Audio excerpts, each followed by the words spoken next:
Hi, and welcome to the Lizzy Be Love show. I think this is day 10. I should probably start checking this before I start talking because otherwise I might completely lose track and not know what I'm talking about. Not that I ever really know what I'm talking about until I start talking about it, but I may as well at least seem like I'm prepared. So today's day 10. And it's kind of interesting now that I say that because I had somebody contact me on Facebook that asked me what the meaning of a number was. Because on Facebook, if you go to facebook.com/innerlightnourishment, the information is below in the contact info for this video, or the information for this video. And she asked me what the meaning of a number is because I often post the angel numbers, Doreen Virtue's angel numbers, from an app on my phone. You can plug in a number between 0 and 999, and you get the meaning of it. Like, what is the meaning of the angel's message for you? And so this woman asked me what a certain number was, and it was a 4-digit number. And so usually what I do is I take the first number and then the next three group together. And there's something about the number 10 in that sequencing. And for me, that equals 1 plus 0, because in order, you add the digits up. This is like a whole other topic, but it was a 1, which is new beginnings. And I keep seeing zeros everywhere, and zeros and nines. Zeros are about new beginnings. It's like a clean slate. And nines are about endings. So often, beginnings and endings go hand in hand because something has to end for something to begin. And if something's ending, then something is going to begin. And the 10 is a 1 times 10. So it's like a very powerful new beginning. I hope I'm not talking about this like how some people talk about physics as if everyone understands what the hell they're talking about. So hopefully that's basic enough. If not, you can contact me on my Facebook page and ask me for more information. But anyway, so today was all about beginnings and new beginnings and really realizing for myself what that means in terms of my leap of faith. Because there is a certain balance when you are manifesting and you are more like allowing in your dreams to happen. There's this beautiful balance between masculine and feminine. There's a balance between doing and receiving.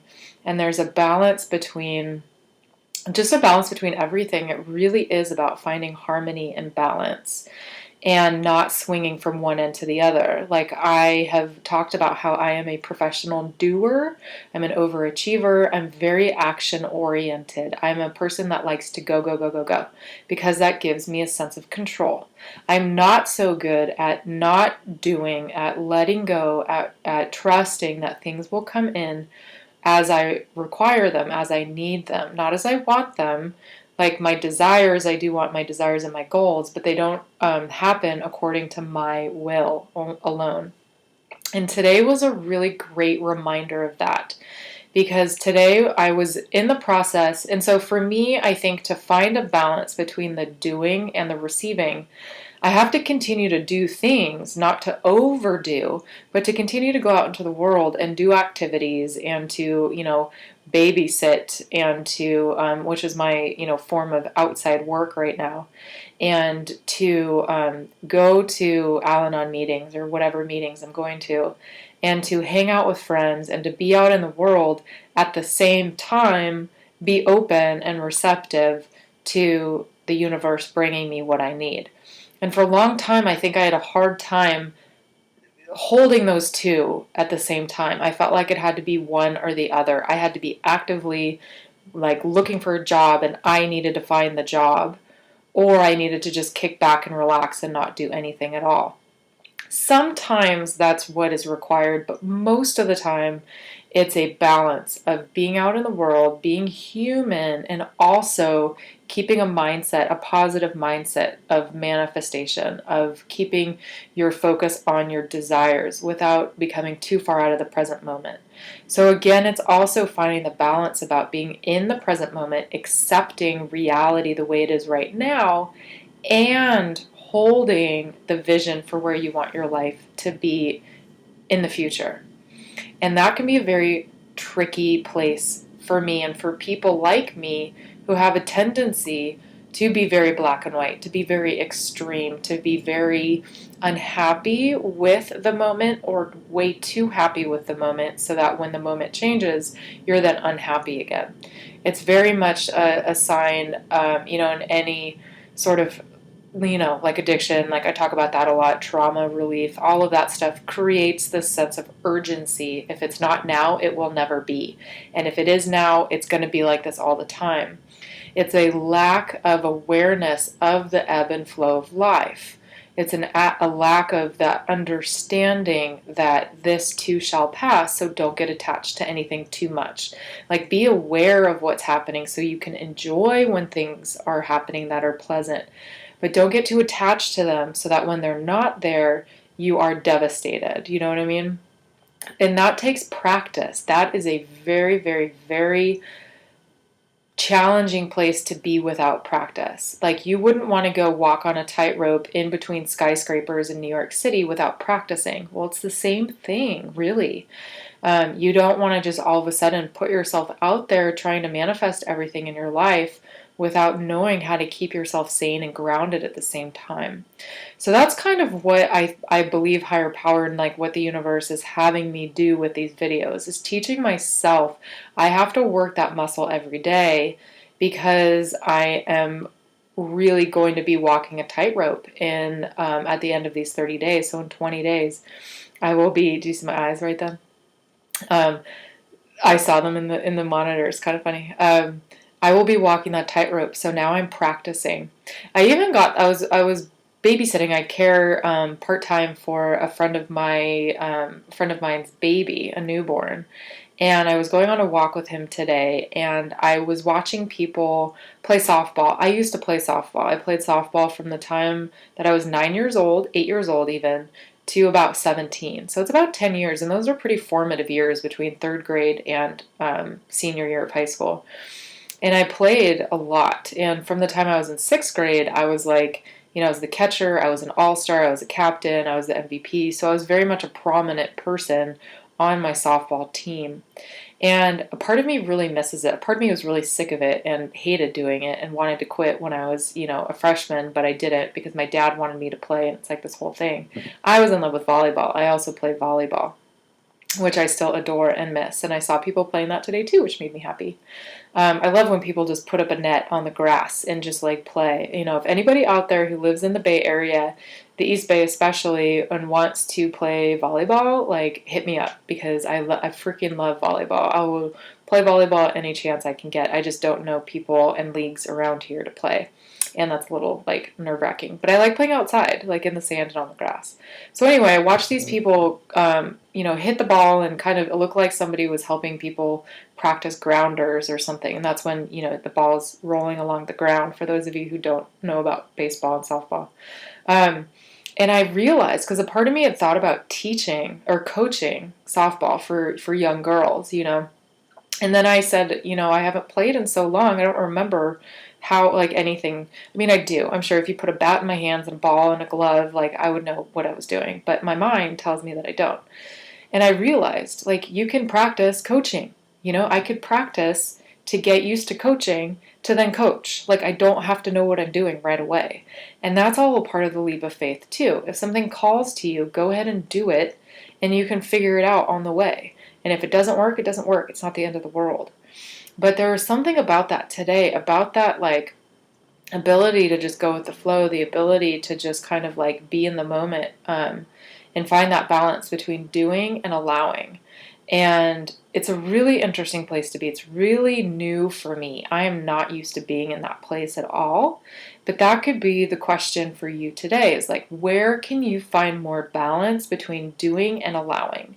And usually that means giving up the illusion of control so that you don't think that all of your actions have to be geared specifically towards your goal. Like, I need to just keep doing this all the time in order for this to happen. I actually realized today that just really having an eye on what it is you want, keeping a positive attitude that you can have what you want, that there's no like nagging fears and lack of trust and outright distrust and resentments building because of stuff that happened in your past. When you're kind of clear of that, which takes work, I've done three 12-step programs have talked about that, and go to therapy, and that's really helped me let go of those old belief systems, plus a ton of energy healing, a ton of theta healing. Like, I receive what I offer to people, and I know the power of it because I've experienced the miraculously quick healing power of energy healing, of theta healing, of the stuff that the coaching that I do, because I've received it for years, and I would not be anywhere near where I would be now if I didn't do that, plus everything else. So when you are able to be in a place of trust and of just knowing, like, I really want to be on a TV show, like not my own necessarily, but maybe like something like Oprah. Like, I want to be interviewed so that people can hear what I have to say all over the world. And because I want to share the message and I want to share the love and be of service that way, not because I want to be famous. Like, I don't want to be famous. I mean, if I get famous, that's one thing, but that's not a goal of mine whatsoever. I think I'm way too introverted and sensitive to ever want to really be famous. But I really want to share the message. So if that means, letting people in the whole world know about me, that's part of the divine plan. But everything that I do, like, so if I hold on to that vision of being on a TV show, it might manifest, it might not. I'm not attached to it. But my ultimate goal is to be happy and peaceful and healthy and wealthy, and to trust that whatever is meant to come will come. And until then, I will continue. I will continue my day-to-day activities. I will do the things that make me happy. The other day the message was about enjoying yourself. I'm going to try and enjoy myself in whatever it is that I'm doing, with the faith and the trust that what I want is coming to me. And today I actually had that experience. I was babysitting, and sometimes it can be really challenging with a newborn, because if they're not sleeping and eating, they're, can be pretty fussy.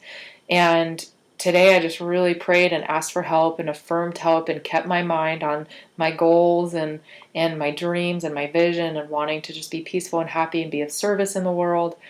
And it ended up being a really amazing day. Like, things just kept coming in miraculously. So that was kind of what my takeaway for today was. It's like, when I sit back, relax, take my hand off the driver's wheel, let the steering wheel, let my higher self, my higher vision take the wheel, and I'm kind of like navigating a little bit, things just work out better. Like, the day was the same day I would have had otherwise. I still went through the same activities I would have gone through.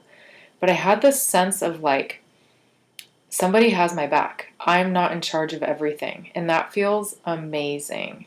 And that somebody is the universe. And the universe is all knowing, all powerful. So of course I want the universe on my side.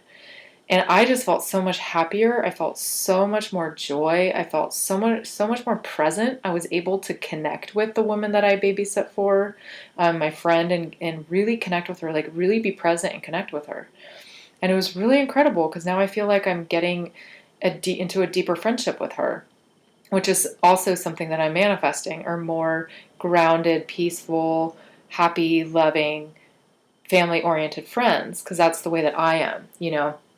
So it was just interesting. So that was kind of where I came to, like, where could I find that balance between doing and allowing? And that's a good question for you to answer. So that's today. That's day 10. And also another thing I wanted to talk about was, if you want, I talk about this a lot. If you want something that you've never had, you're going to have to do things that you've never done and change things up. So I've been doing my videos really late, and sometimes I have to, just because that's when I get home. But then I end up getting all excited, and getting this burst of energy from doing all of it, getting excited and inspired, and then I have a hard time going to sleep, and I've been really tired because I've been staying up later. So today I'm doing this, a full over an hour early. So I'm going to see if that helps me get to bed early. So that's something I'm doing different, because I want a different result, and we'll see how that goes. So much love to you, and many angel blessings, and I will see you tomorrow on day 11, but this is day 10, and sending you much love and much support. Good night.